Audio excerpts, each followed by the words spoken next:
What's up, everybody, and welcome back to Healing in Hindsight, your no BS source for thriving with diabetes.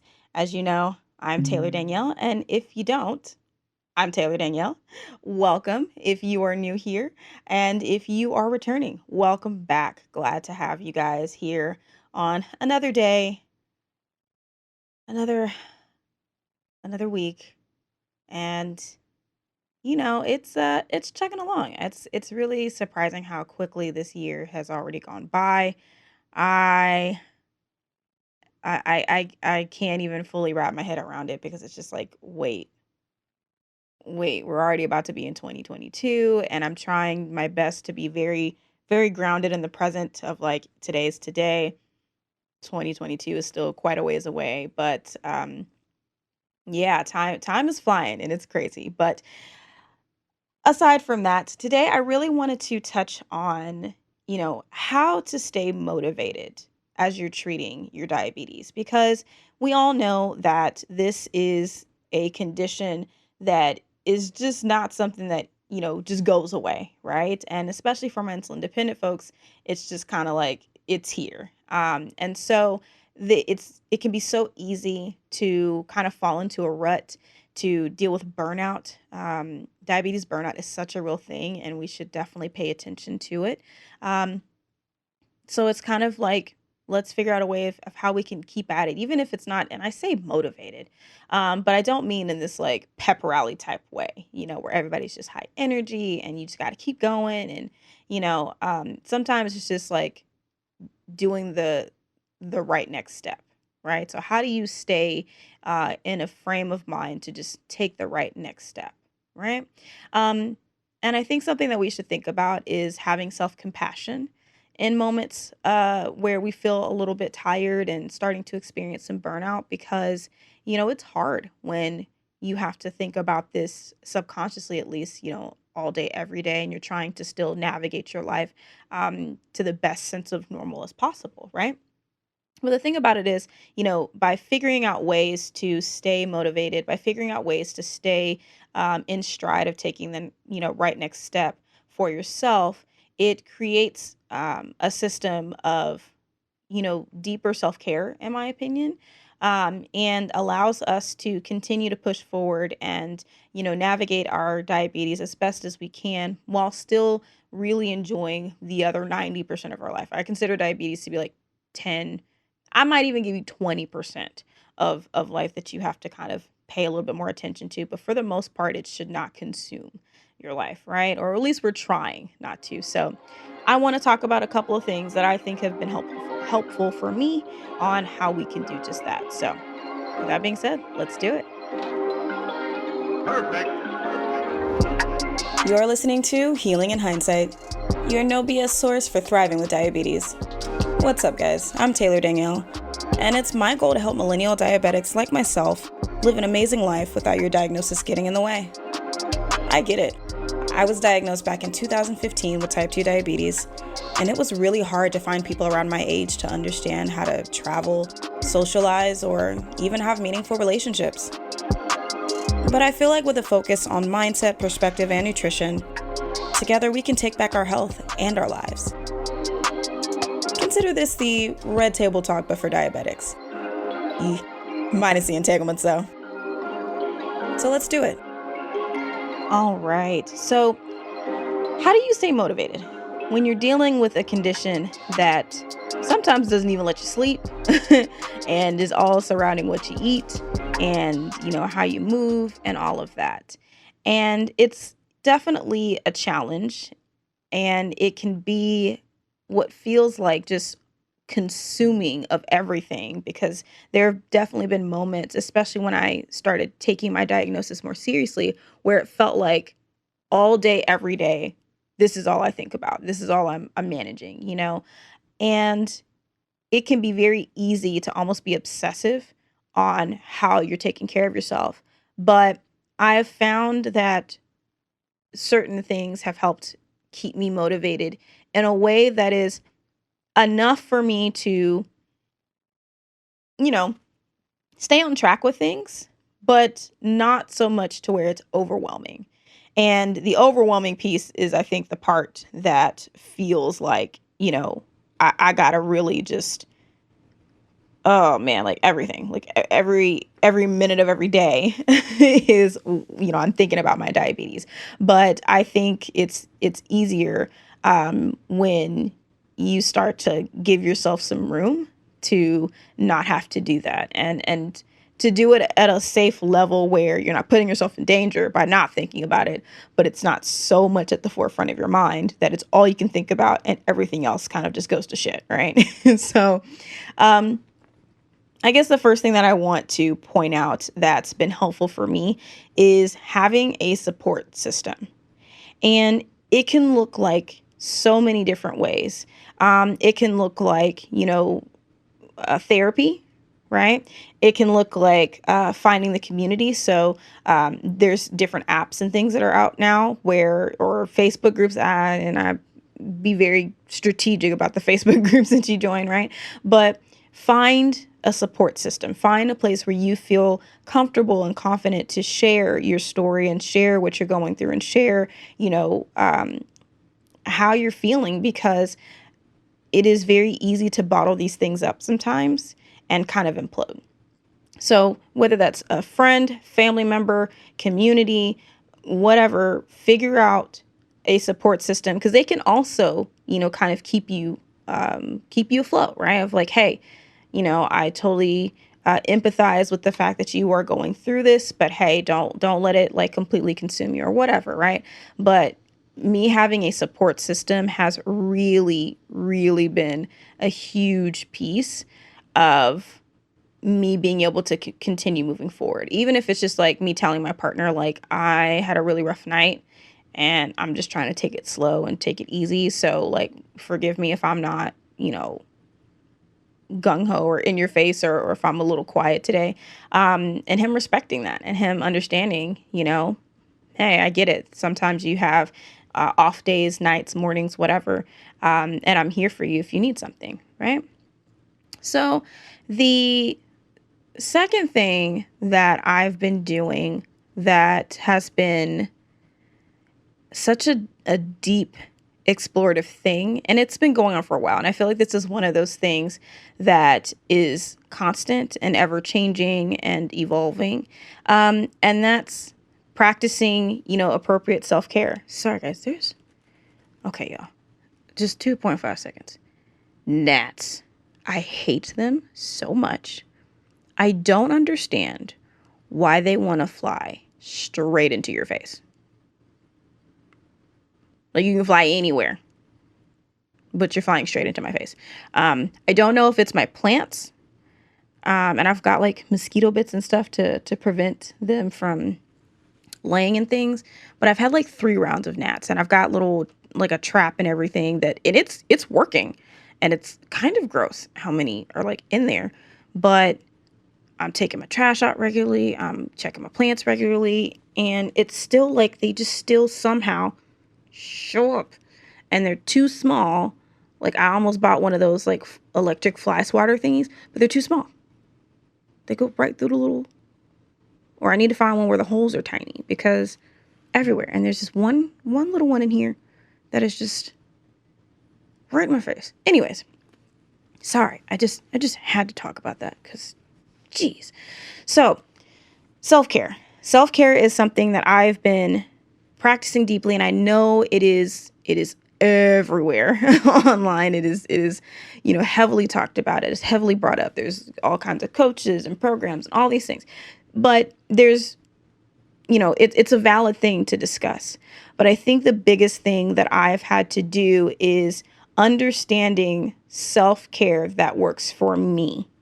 And I think a lot of people tend to think that practicing self-care means taking the whole day off and having to do like all these spa treatments and things like that and massages or whatever. And that's simply not the case. I think Self-Care Society is one of the best spaces where I've truly learned how to take care of myself and how to have those moments for myself. And it doesn't have to be an all day long affair. If you're not familiar with Self Care Society, I highly recommend it. It is an online membership where there are classes going on all day, every day. And they're 30 minutes, so they don't take up a whole lot of your time. And each coach that they have on the platform provides a certain level of expertise in terms of self care. And Danica Brescia is the founder and owner. And I think when I took one of her master classes at one point, that she mentioned something that really stuck out at me. Is like self-care is being able to just take a moment to yourself. Like, it's not this long, expansive thing. So if that's just like pushing back from the desk for 60 seconds and just taking some deep breaths, if that's going for a walk, if that's fueling my body nutritionally, if that's, setting boundaries, there's so many different ways to show yourself self-care and self-compassion. So having a self-care practice of some sort has been really helpful for me.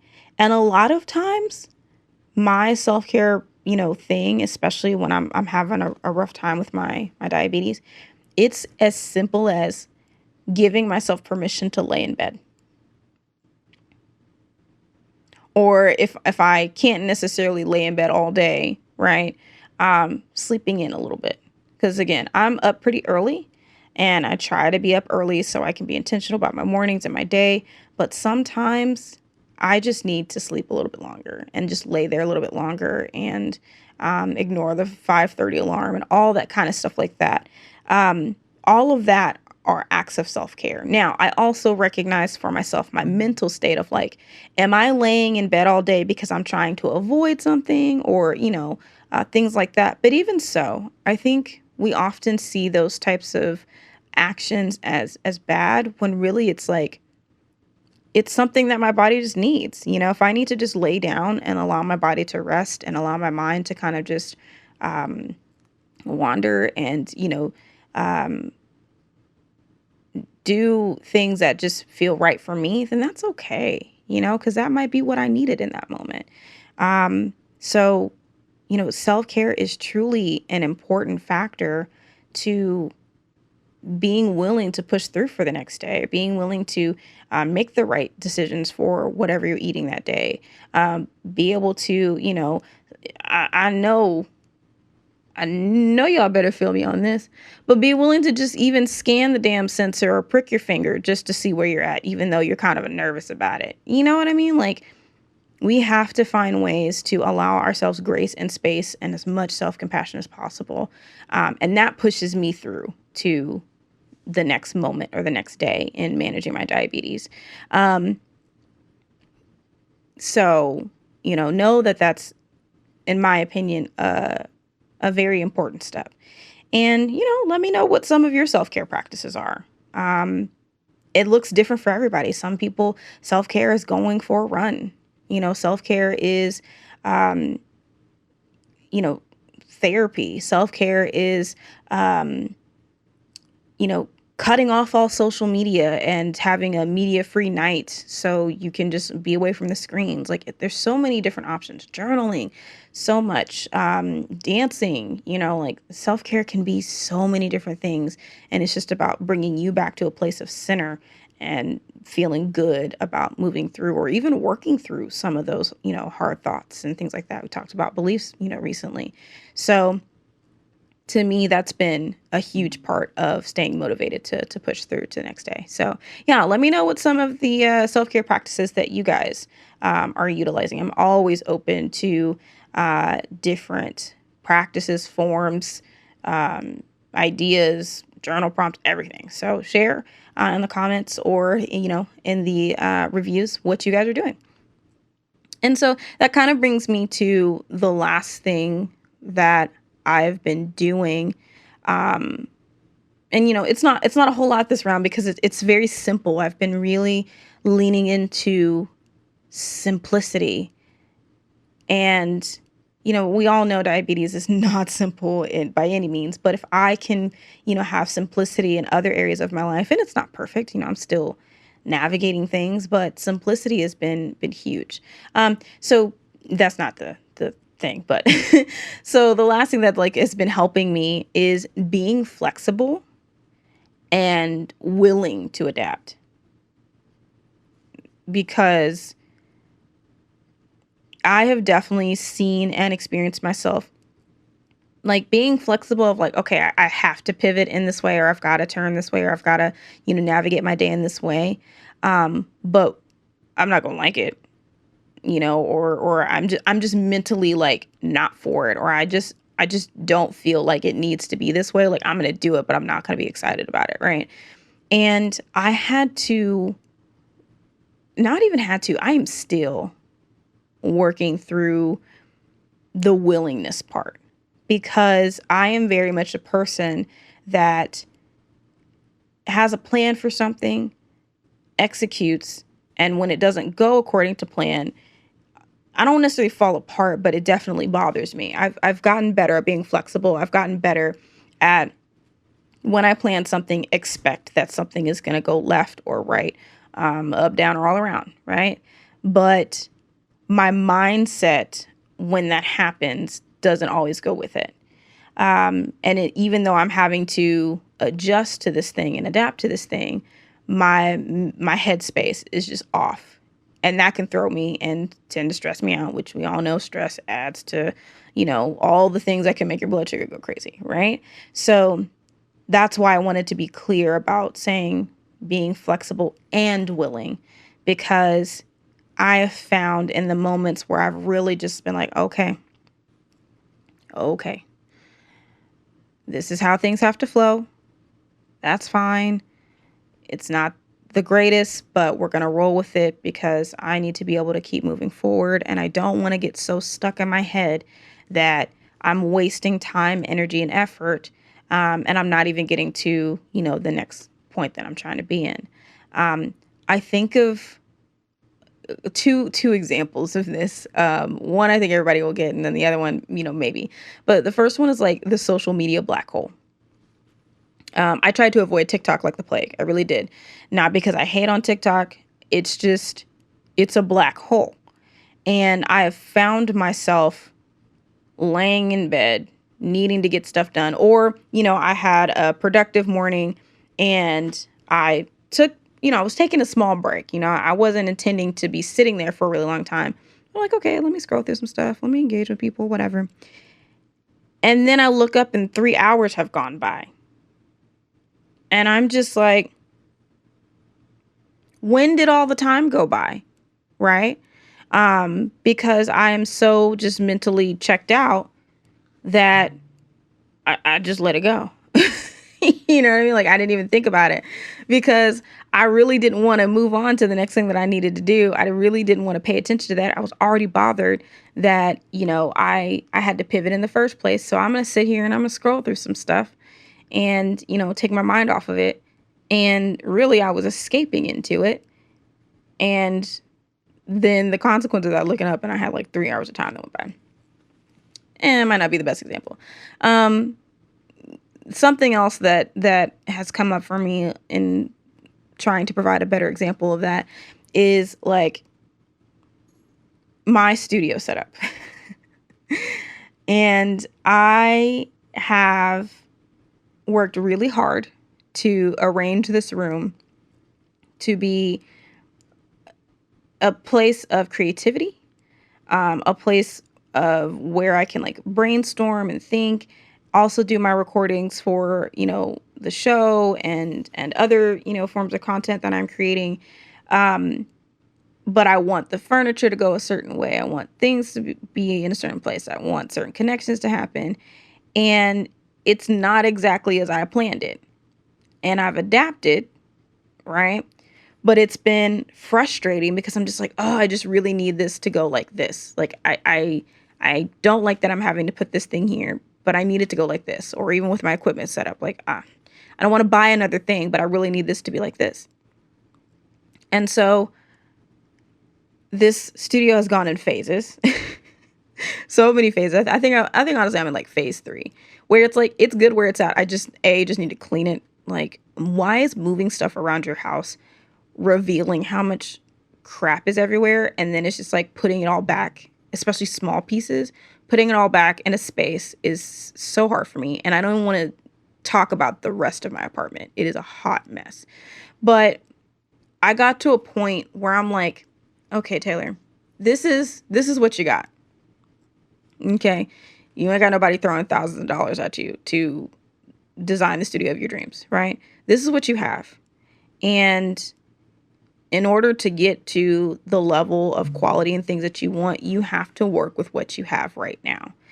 Um, and so when I finally just kind of let it go in my mind that I needed it to be this perfect thing, it's very strange how suddenly things just started to fall into place as I started like moving things around and again and like, okay, how about we try this over here and how about we try doing this? And now I'm really content with where it's at right now. Sure, there's still more I want to do, but once I get it cleaned up, I feel good about this space that I've created for myself. And I feel the same is said or can be said about, staying on track with managing my diabetes. Um, how easy has it been to scan or do your finger prick and your numbers were crazy.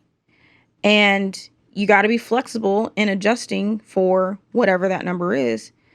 But then you get so caught up in your head about how frustrating it is to have those numbers. Now, feel what you feel, don't get me wrong, but it paralyzes you from moving forward. I had a night the other night where I woke up and I had some late, fast food or whatever. And I scanned my CGM in the morning and all I saw was that I had a line right outside, the blue bar for the freestyle users. Meaning I was high. I was completely out of range. I think I was like low 200s, right? And I almost lost my shit. I was like, "Oh my God, are you serious? I was really just this high all night. Like, did I take my meds? I think, yeah, I took my meds. Like, what is going on?" And I started to spiral mentally. I started to freak out because I'm just like, oh, now my whole day is fucked because I've got to reset for this. I got to think about my breakfast. I got to think about this to try to bring myself down and get even. And oh, do I even have time for a workout? All these things. And then I got to this place where I'm like, you know what? It's okay. It sucks, but here we are. And I'm going to just take the right next best step to get back into a good place. And that looked like, I recognized water hadn't been a big thing the day before. So I'm like, okay, I'm going to start off with just knocking out a bottle of water. Okay, we're going to knock out a bottle of water. All right, breakfast. Scale of 1 to 10 how hungry you are. Because I don't know about you guys. Sometimes I wake up and everyone's like, yeah, breakfast is the most important meal of the day. You've been fasting all night, whatever. And I'm just like, I'm not hungry, right? So what can I have that is going to fuel me? Because I do know that at some point, if I wait until lunch, then I'm going to be starving and then I'm not, I'm going to want to binge eat everything, right? So, okay, maybe it's grabbing one of my, shakes or protein shakes or whatever and doing a smoothie with it. So that way I can have some fiber and some fat as well in there to keep me even and having that for breakfast, like a coffee smoothie or something. And then let's see where we go from there. What snacks do I have in case if I start to dip a little low before lunchtime, like just being willing to accept what it is and go from there has been quite a game changer.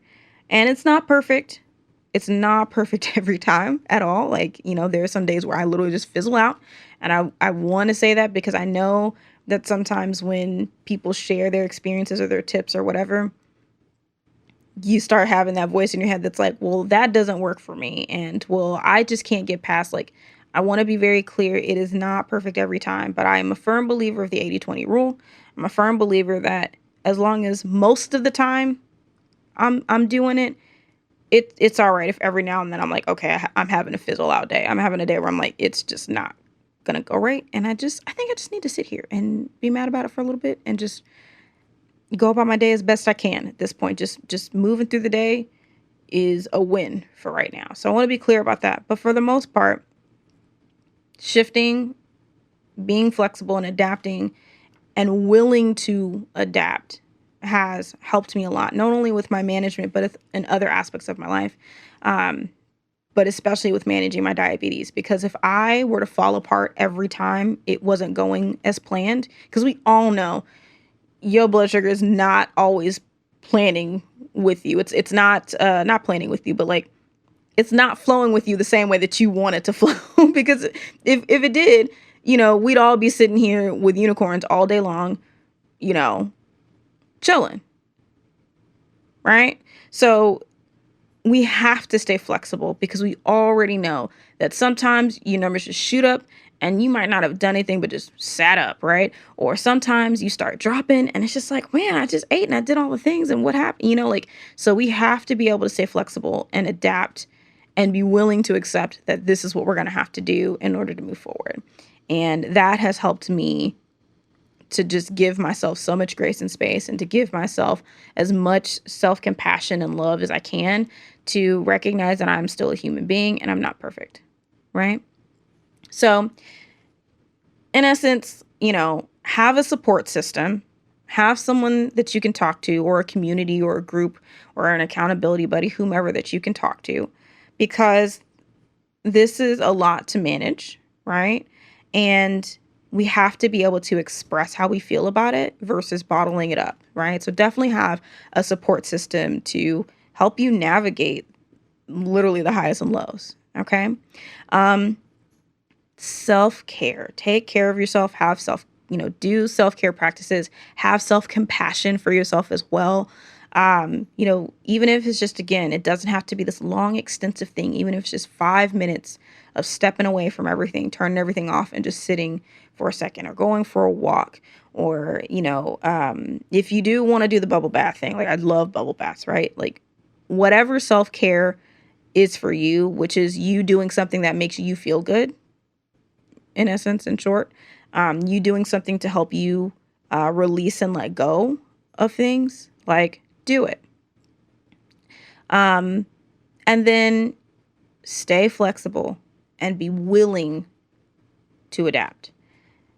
It is something we constantly have to do because we are doing our best to try to control our diabetes and our blood sugar and trying to keep it within range. But we all know that sometimes like a monkey wrench is thrown and it can derail us a bit, but we got to be willing to just go with it and flow into the next thing and keep our minds clear of anything that's going to hold us back from moving forward. Right. And if we need to take a second, I always say like, hey, to have your 2.5 second freak out, but don't let it consume you. So be willing to adapt into the next thing. So yeah, that's all I got for y'all this round. And I'm curious on what are some ways that you stay motivated, because, this is just my perspective on it. But the beautiful thing about this community is everybody has all types of experiences and advice and tips to give. So please let me know. Leave a comment if you're watching, or, leave it in a review if you're listening. I would love to know what things that you do to stay motivated, or you can also comment on the Instagram post for the show and, let me know, because I think we can all take a page from somebody, right? So yeah. I hope that was helpful. It's definitely a marathon with diabetes. Treatment is such a marathon because it's not over in an instant, right? So hopefully this resonates with you in some form or fashion and can help anybody, kind of get through to that next point, right? So as you know, I'm Taylor Danielle, and I'm really grateful for y'all stopping by today and listening, tuning in wherever you are in the world. Of course, if you want to keep up with all the things that I'm doing personally, you can head over to my personal Instagram, just Taylor Danielle, Danielle with one L, Daniele. And of course, you can also follow the show. You can follow the show. And that includes Facebook, Instagram, and YouTube. I try to be as engaged as I can. on Instagram, that's usually the best place to find me. But if you comment on anything on Facebook and YouTube, I will definitely get back to you. And then, of course, you can also listen everywhere that podcasts are available. If you have the time, I know, asking for your time is a little difficult, but if you got 2 minutes to spare, this show needs your help. And if you want to support the show in a free way, following on the socials, but also leaving a review is extremely helpful. So if you're willing to head over to Apple Podcasts and leave a review, or podchaser.com, because you don't have to have any of the logins for Apple, Google, whomever. You can just leave a review, find the show, leave a review. And hey, be honest. You won't hurt my feelings if you feel like it's a 2-star podcast. All I ask is just be critical, yet respectful. Be critical, but respectful, if you're just going to show up to be mean, I will delete it. But anyways, thank you so much, guys, for stopping by. I'm really excited for this week's guest, as it is going to really provide more into this mindset kind of conversation and, being able to support ourselves, but from a perspective that we haven't had on the show before. And I'm really excited to get to sit down with this guest and share her story and how she has been changing the world for parents and children who are diabetics. So be sure to tune in this Thursday for my conversation with Type 1 Together. And I'm just going to leave it at that. Look it up if you haven't heard of them. But I think you'll have a really good time with this episode. So until then, thank you guys so much for stopping by. I hope that you have a great day, great week, great blood sugars, all of the above. And of course, you can always find me or me and a friend every Tuesday and Thursday. So until then, bye y'all.